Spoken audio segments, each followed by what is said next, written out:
Once again, there is Mikey Garcia. Big smile on his face. Chris Mannix is back with us. Brian Kenny, Chris Mannix, Sergio Mora. Chris, it had to feel good for him, just satisfying to get this win. He came back tough against a very game opponent. He knew it would be difficult, and it was. Yeah, people were extremely skeptical that Mikey Garcia could be as effective at welterweight as he had been in some of the lighter weight classes. He went in against a legitimate top 10 fighter, and he came out with a win. You saw the punch stats.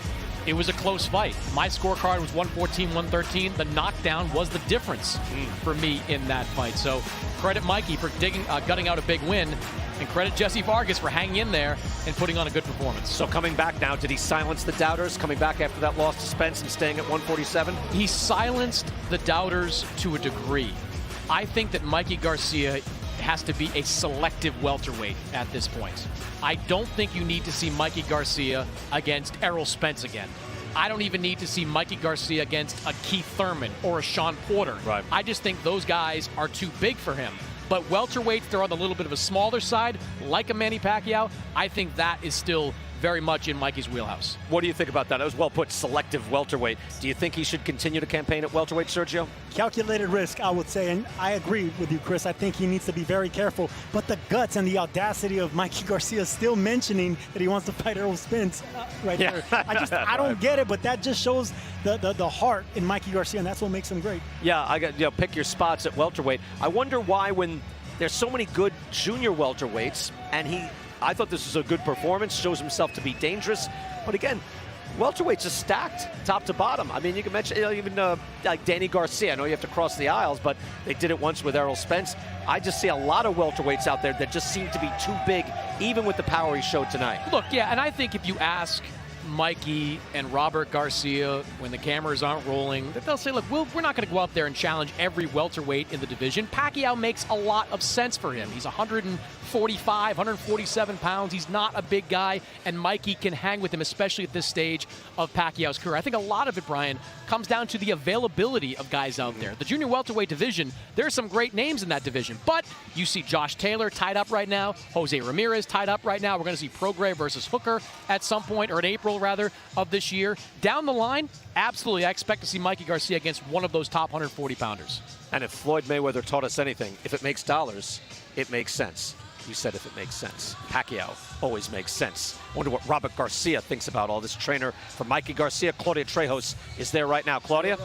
Thank you, BK. We're here with Robert Garcia. Robert, you were one of the detractors. You were not convinced about Mikey fighting at 147. What are your thoughts now? Well, look, like I told you before the fight, it took us 1 year for Mikey to get used to the weight. He didn't fight at 140 anymore, 135.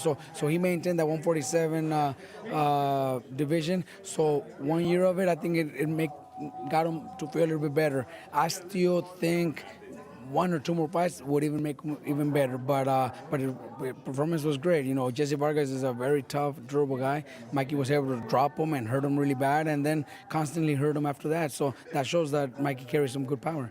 Well, talking to you and your dad, you were very clear in saying that the momentum of the fight was going to change after the 5th and 7th. Why were you so certain about that? Well, look, because we always know that Mikey's a slow starter. Mikey's a slow starter. He uses the first 2 or 3 rounds just to figure out his opponents and see what they're actually what punches they're looking for. He gives us that opportunity for also to see what our opponent is trying to do. So he always does that. But little by little, Mikey started landing his punches. Obviously, that straight right hand was the one that did the damage in the first knockdown. So little by little, it was just a matter of time, and broke him down little by little. Didn't get the stoppage, but I think 12 rounds was also good. That way he knows how hard it is to go 12 rounds and against the top welterweight. Let's talk about 2020. Your brother just said he wants to keep campaigning at 147. How many fights do you see that could happen in 2020 at 147? Well, look, our plan is for him to fight 3 times this year. We're starting early in the year. I think he could easily fight again in the summer, and then one more time before the end of the year. So let's hope that happens. Well, thank you very much, and congratulations again. Thank you very much, Great win. Claudia. Thank you.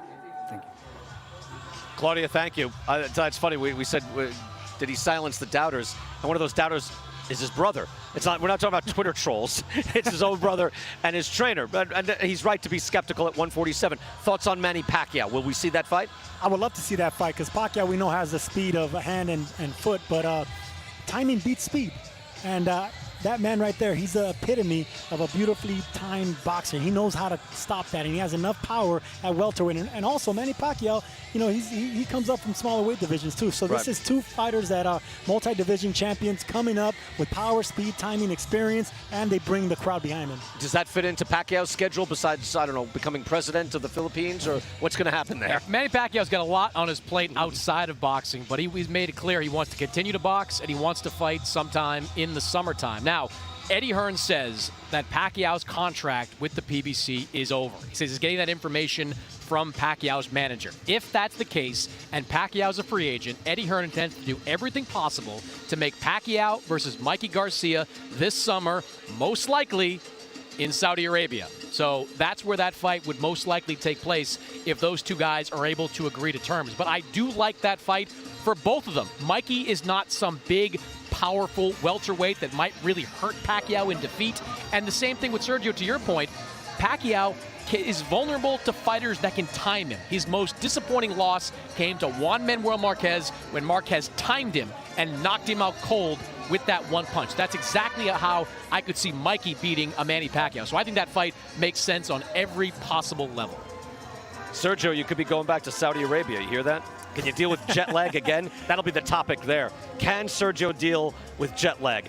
Final thoughts on this. Did he take care of business in a satisfying way, coming back from that loss and taking on a tough fighter and beating him? I believe after the layoff and him wanting to use this as a measuring stick against a fighter who's never been knocked out in Jessie Vargas, the jury's still out whether he can carry the 147-pound body, but I mean, it was impressive what he did, and he still showed that he's one of the best fighters in the world, pound for pound best fighters in the world, and one loss versus Errol Spence shouldn't relegate him out of that position. So no, I think Mikey Garcia, that was a solid win against a very solid opponent. And very impressive the way he showed his patience in that fight, where and I even started to say, hey, a round slipping away. Is the night slipping away?